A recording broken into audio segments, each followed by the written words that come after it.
level of understanding and awareness. A safe space where you tap into your level of abundance in all areas of your life and business. I'm Gigi, your host and provider of happiness. So in today's conversation, we receive Bhagya and Robert Bhagya, the owner of Red Rebel Distillery. Hey guys, how are you doing? Good. Thank you. How are you? I'm really good. I'm really excited again to have that opportunity to meet people who are creating things in Cork. So thank you. Inviting. So to give a bit of background of who you are, Robert, you have a background in a biochemist, and I think it really helped in the composition of creating the gin, the absinthe. And Bhagya, you have a background in project management, if I'm right, and you are IT programmer as well. Welcome to the IT team. I work as well in the IT team, so it's nice to have something beside.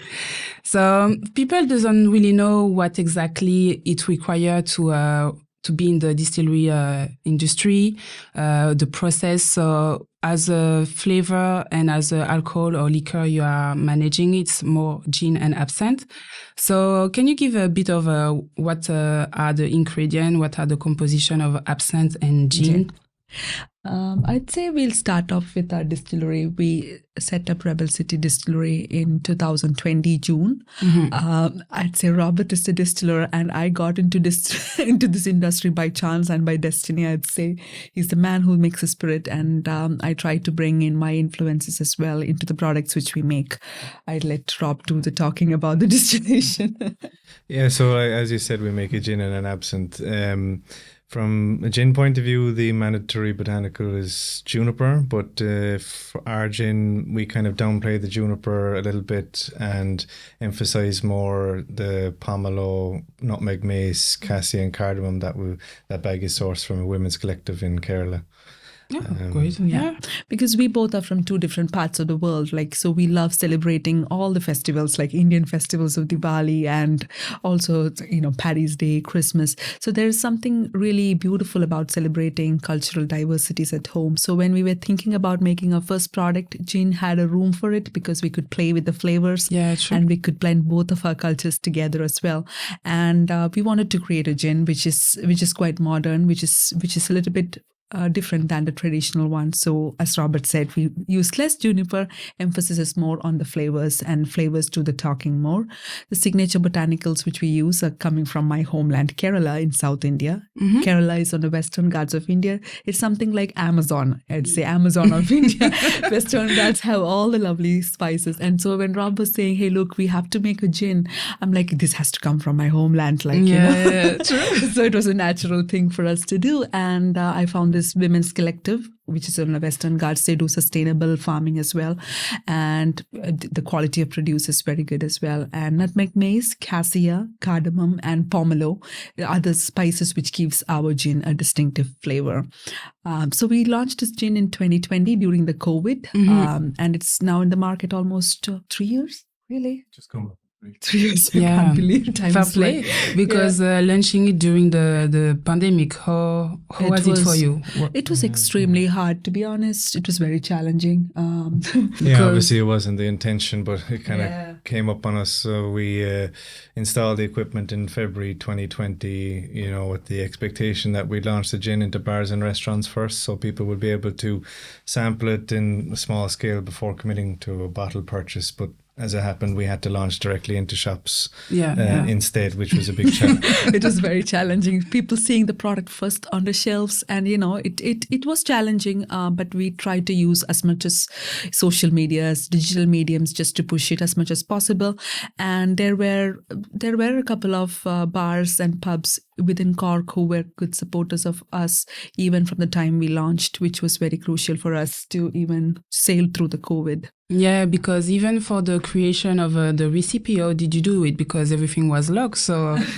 Rob was doing experimentation a lot. We had the recipe kind of locked prior to COVID, so the recipe was ready to go. So it was small-scale experimentation. So the recipe was ready for when the equipment was installed. Yeah, it was just about using the big still to scale it up from what we had. So thankfully we had the equipment installed before the lockdown, or else I think 2 years. We had an exemption. So as a producer, we were allowed go in and out to the distillery. So we were That's always able to facility. produce. Okay. So can you tell us what is absinthe?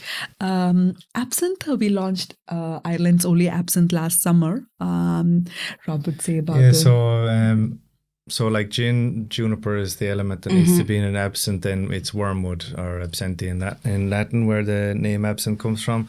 So absinthe was kind of banned all over Europe in the early 20th century, and then unbanned in the last 20 years. So, and most of that was because it was the wine industry and the temperance movement kind of teamed up against the drink. It was very popular with thinkers and artists, and they both conspired against it because the wine industry was struggling with the phylloxera virus at the time. The temperance movement was quite big, but they said that wormwood had an element called toujon in it, and that was causing hallucinations. All of this. There is a lot of controversy behind that. So, it was very much overblown. Like a lot of people were certainly getting drunk, but it's doubtful they were hallucinating that much.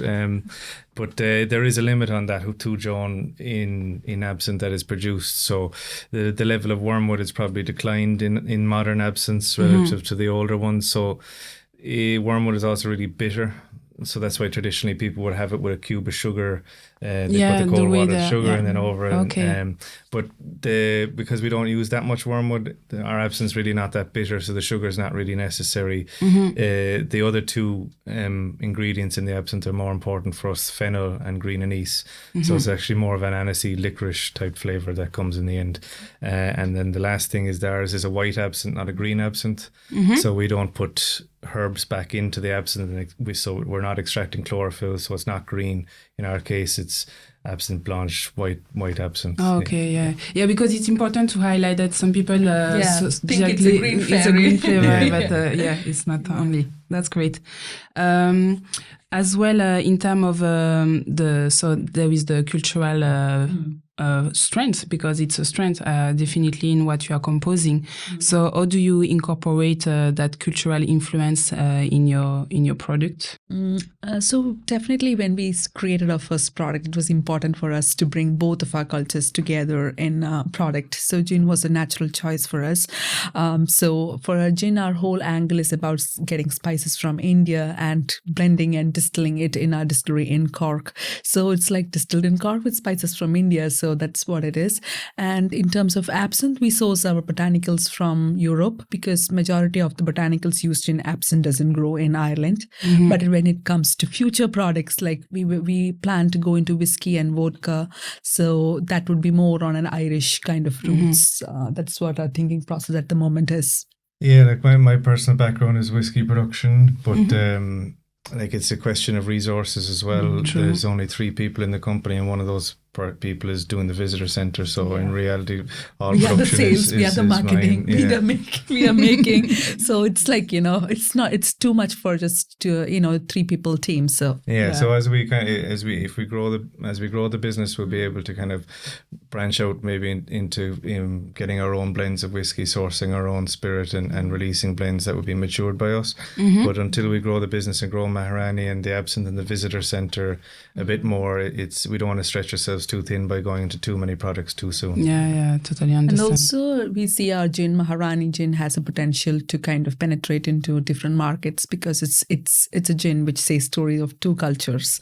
So it has, we see that can take the lead and go, and we want to focus a bit more on her before we venture out into something else. Because people tend to think as well when they talk about Ireland, straight away it's going to be the Guinness or the whiskey, but there is a huge consumer of gin.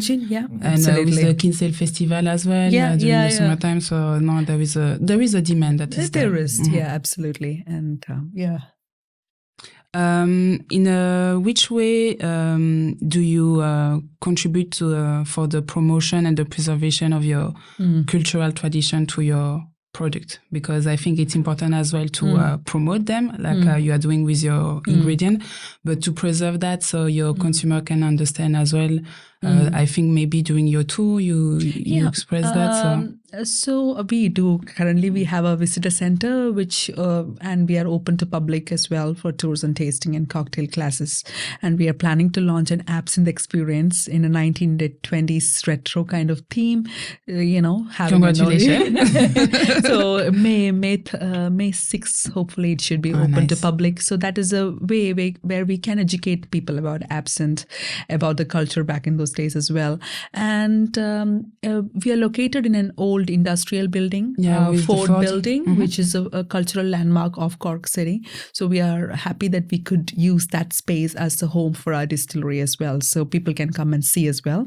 And we are also planning to have an open day for old Ford employees, to bring in those employees who worked in Ford and back in those days, show them what we have done now. So I think it's important to have a kind of experience around that as well. So we are planning to do experiences like that. Yeah, in addition, we're also planning a spirit school. So we'll be teaching how to make your own flavoured vodka or gin as well. So that it'll probably be late summer by the time we're working on it at the and moment. You could work as well with university as well as a partnership as well.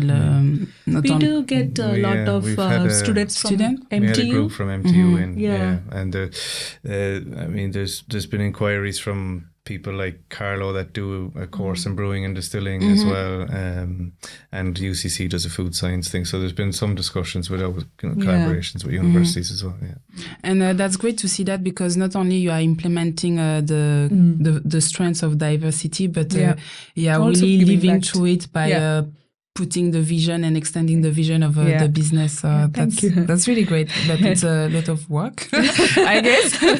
Thank you. And we are also we also support Cork Film Fest as much as possible from our side as well, because we believe that, art and culture is also very important. And in our distillery, we have murals, which is done by local artist Tom Campbell, whose studio is just, he has some eclectic pieces in our so many seagulls, dogs hanging. So we really want to showcase our distillery as a place where people can come together, art comes together, And we also work with Cork Urban Soil Project too. So once we do a gin or absinthe distillation, we've the botanicals left over. So they're like 200 meters from us, so we just walk the spent botanicals over to them and they make it into compost. So there's a bit of a kind of sustainable, because we wanted to leave less footprint as possible. So that's something which we did as well. We contributed to our Board BA certified Origin Green certification as well. So we just got certified as Origin Green last month, because we have to implement sustainable practices at our place, and also we need to contribute back to the culture and community as well. So we're delighted our efforts were recognized. We are delighted our efforts were recognized. And we hopefully, as the business grows, we would love to do more in ways we could, What's the process for quality product, and how long does it take to get validated? So quality control is just the use of good ingredients, so good botanicals, good base, neutral spirit. Then we blend with reverse osmosis filtered water as well, and then we do kind of large batches that we then blend. So we're always kind of taste matching batch to batch, so that there's good consistency. So it's all kind of just done in house on or organoleptic testing. So just our own smell and taste from batch to batch, Okay, great. Yeah. It's easier in that case. At the moment, we are the blind taste. In terms of sustainability, you just mentioned that it's one of the key focus for the distillery. So how do you sourcing locally help you approach in terms of innovation? So depending on the spirit that we're looking at, so for gin, we source the signature botanicals from Kerala, we source others from Europe. We get the labels made in Dublin, bottles are Italian. So it depends on the product. For future products, if we do a single botanical vodka, we might source that from West Cork, and then if we do a blend of whiskey, then that would be sourced from Ireland as well. So it depends on the product to product. Yeah, the product. But the packaging, design, everything is done within Ireland. So obviously we manufacture it, and then we source labels from Ireland. The design was done here. So it's kind of it depends on the product and what we're doing. So where we source everything from. And by integrating those sustainable practice, how do you see the result in your business model? It's a good question. For us, see, there is like, if you are Origin Green certified, right? Because that is one of the key things which we need to do as a part of Board Bhagya. Board Bhagya is Irish Drink Board. It opens up more access to more resources as well. Like as a small business, it's important to get that level of support because Board Bhagya gives resources. Even like knowledge, how to get into new markets, that kind of things. As a small business, we really don't have that much resources. So it's important for them to give that support. And also we loved, it's also living less important for the planet. And we love living less footprint. It's an important factor for the consumer too, exactly. that we're doing that too. Like, so that does help us on I'd say majority of the consumer behavior is shifting towards greener products and sustainable products. And it's important to do that. And we are also planning to implement bottling line, which could actually use the return bottles as well. So that's cool. Yeah, refill actually. Yeah. It takes a bit of it needs a little bit of logistics. We are working on it. So I'd say hopefully the end of this year we can implement it. So that kind of wastage also can be reduced, Yeah, because sustainability is something that so many business and people are aware of it. So you cannot neglect that. Absolutely. But it has a cost as well in terms of... yes. So how do you do it? For the distillation, Rob used a method called multi-shot method, which is what was the question? The cost of sustainability. For distillery, how do you manage? Because it's important still to implement and to put it out, but in terms of cost. Yeah. In terms of cost, the multi-shot method in distillation really helps save the energy a bit. I mean, there's the... Instead of throwing away the botanicals at the end, we get them go into compost. Like in terms of our suppliers, all of our packaging is FSC certified. So the way things are going, it's not causing an excessive cost for us to be sustainable. And then that's good. So it's probably not adding anything extra, thankfully, at the moment. Hopefully it will remain like that. As Bhagya said, we keep the energy levels down by using a kind of multi-shot method, which is to make a very concentrated gin and then blend. So that helps instead with the energy. running the still all the time, which is going to cost a lot of money. Okay. I saw that you started to do some tour. Yeah. Can you give us a bit of insight? So we opened up the distillery tour for last year. We had our bar, everything set up since June 2020, and we were waiting for COVID to be over. Thankfully, last June we were able to open. It has got a lot of attention, and currently in TripAdvisor, it's in top 10 or 15 things to do in Cork, which is great. Yeah. For a small business like ours, we get corporates, companies coming in for team building, hence tags, and also like people from Cork and people who visit Cork. So it's a nice thing, and it's good to meet people. That's the most important thing about it. Like hear about what brought them here and hear about their stories. And it's lovely. And recently we hired a visitor experience manager as well.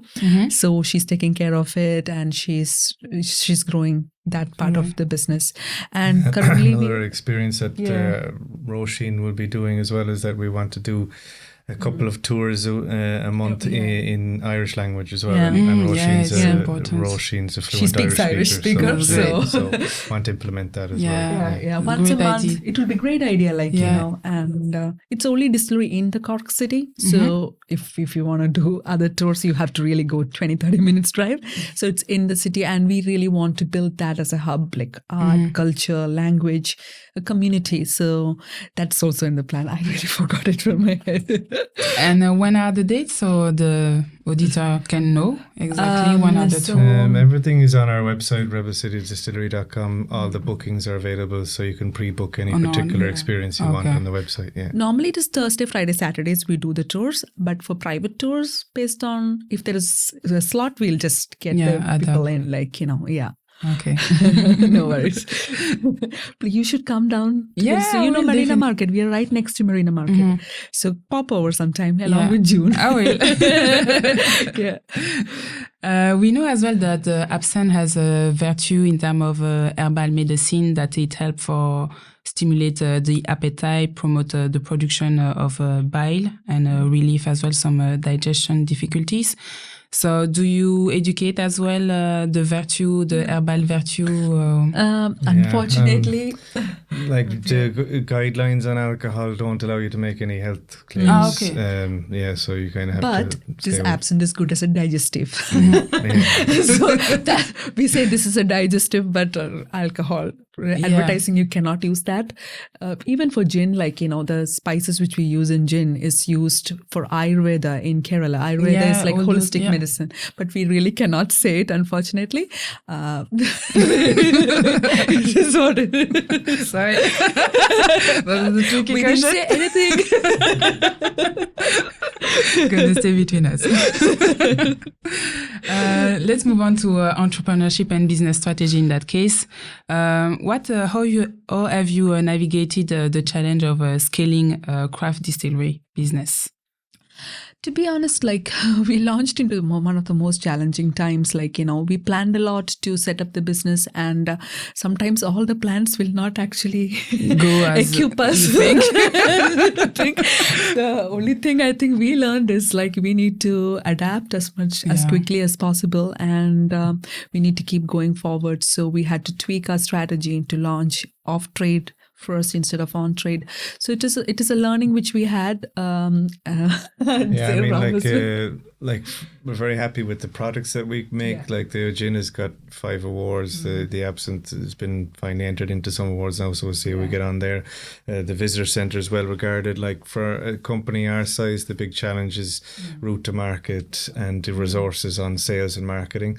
We don't have a dedicated sales resource at the moment, so it's a kind of a big impediment for us to kind of expand the business, because we don't have the kind of bandwidth to get out there and talk to enough people. So we're trying to do as much as we can. In just Cork, the two of us. We both are trying to meet the people. But that's the big kind of gap, is having the resources to actually put into sales and marketing and brand awareness. So there's still a lot of people that don't know about us even in Cork. So that's the big challenge.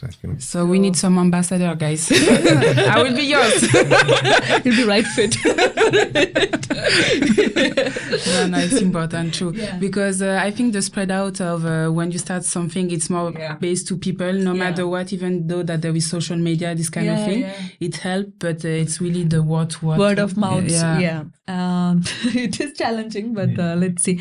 I think the last 2 years we were focusing on building a product, and foundation is strong. So we have 2 good products and a visitor center as well. So now it's just we now at least have the opportunity to build more connections now, because the first 2 years of trading we couldn't really even meet our customers or meet anyone, so that was a big impediment as well, but at least that's gone. Finally we are able to get into Cork Airport, so we are launching in Cork Airport next month. We have been trying to talk since 2020, but because of all this, it's all challenges but hopefully now the world is getting normal, so it is better times, hopefully. Do you have a strategy in case it happen again, that lockdown? Because which is not going to happen. I'm not attracting that type of energy. Stop manifesting. But I think it's important as well, know that we have been through as a business owner, entrepreneur, to know that it can exist again. So how do you anticipate? To be honest, we really don't want that to happen. But there's I'd say not a lot you can do. You just be back to what happened before. Be back in square one. Thankfully, I don't think it's going to happen. No, me neither. So, but I'd say Yeah, we have learned a lot from the last 2 years, so maybe we'll go back again and try. Yeah, but nothing such a restricted nothing makes measure. up for it. Like, so, I mean, we did virtual tastings and stuff like that, but they're all just stopgap solutions. So they just nothing is like in person. Especially for your business model, you need to have people there, physically there. Yeah. Do you have any upcoming project or plan that you are particularly interested? Spirit School is something which we're really looking forward, to get the Spirit School running. So it needs additional approvals and all those. But I am personally excited about this absinthe experience, which is going to be launched in May, which is going to be Gatsby theme. People dress up in 1920s style and absinthe forward cocktails as well. So I'd say it's nice. For me personally, this is the party time for me. I'm really looking forward to it. Robert, I think he's cracking head for some other products and all this stuff. What is you excited about? I mean, I think for us, it's just also about growing what we have. Like it's maybe not as exciting, but it's kind of as important, if not more so. Like, bits like getting Cork Airport on board and increasing the exports that we're doing to the States. Like, just trying to get behind those and grow them up. And then, more medium term, my background is product development and recipe formulation. So I want to do more products, but only when the kind of time is right as well. Yeah. It's important. Yeah, we already have a recipe for rum and potentially a vodka. It's just that we want to know the right time to do it. So Then we would hope we might mature some whiskey in the distillery as well. So it'll be the only just spirit maturing in the city. So that'll be interesting as well. But with time will tell whether we might get that done this year. But in any case, we'll probably take newly made what's called new make spirit. So the spirit that comes off the still, age that at the distillery, so it'll age fully with us. So in 3 years or more, it'll be whiskey at that stage then. So that'll be something that'll be exciting as well. Yeah. Nice. I'm excited for you guys. A lot of things to go at. As a business as well and a couple, let's move to that. Because what I want to highlight as well, it's not individual people who are creating things, but people as well, a couple where they can relate into that journey. So how your relationship evolved, starting your business together, and what you have learned? To be honest, as a couple, to run a business, it is challenging because we are two different individuals trying to do the same thing. So there are times when there are arguments. I think over the past 2 years, we learned to navigate that a little bit better. So we kind of know each other's strengths. Robert's strength is in product development and he's technically very strong. I'm more into the marketing side of things and into visitor center kind of things. So we kind of ensure we don't cross each other's boundaries. But there are times when we just step into each other, then there will be a little bit of a friction. It's also important to try and set boundaries as when you're at home, to try and not speak as much about work as when trying to the hardest part, try to leave honest. it in the distillery itself. I mean, it doesn't always work like that, obviously, but it's some best days to he can switch off. I cannot switch off. Last week I couldn't switch off at all. My head is constantly thinking. So this is something where I really need to. Because for me, after work, when I get out of the distillery, I should stop thinking. I think that there is a lot of areas that is a particular area we need to work on. I think, ego clash, I think sometimes it happens, but now it's better. We spend a lot of time together as well. Yeah, because we work there, we spend at home. So we also ensure we have our own me time. We spend time with ourselves alone. We travel alone. We also spend time with our friends instead of always being on top of each other. Or else I think it's pretty hard. So, that's the balance we have. We have our own time and we have a work time. And but does you always go together to take the final decision? Or okay. That always is together decision. And most of the times our thinking in that direction is always the same. Like the product vision is the same, the brand vision is the same. Yeah, so, on the big questions we kind of align. Like, that always is there. So you're giving strength to other people. You have to, because I'm sure it's something that is really challenging, because you need to work on yourself, the vision of the business. Everyone has his own space too while creating, so it's not easy. And reassuring the audience is important too. You know? So to end on a funny note, guys, if we could switch a place with any fictional character and have them run your business, the Red Rebel Distillery, for a day, who would you choose? I was thinking about this. I think Ratatouille would be good. So I think Ratatouille makes it looks all cool. You watch that movie, no? He just cooks, and there are other chefs who's always cooking and trying to perfect it. But Ratatouille just goes with his own gut feel and makes it look so much fun and joyful. And maybe the financial resources of Bruce Wayne, Batman, would be nice as well. Yeah, we need money too. So I think if Batman could fund us and Ratatouille make our spirit, I think that's the ideal combo. That's a good one. I think they will do great as well. So thank you guys for your time. I really appreciate for the knowledge you share. I wish you really good success for the future. And guys, I hope you enjoyed the time with us. And don't forget to share, connect, go link their page, follow them as well, share what they're doing, because it's really happening now in Cork, so we need to support each other. And don't forget to activate the bell to receive our new content. Bye.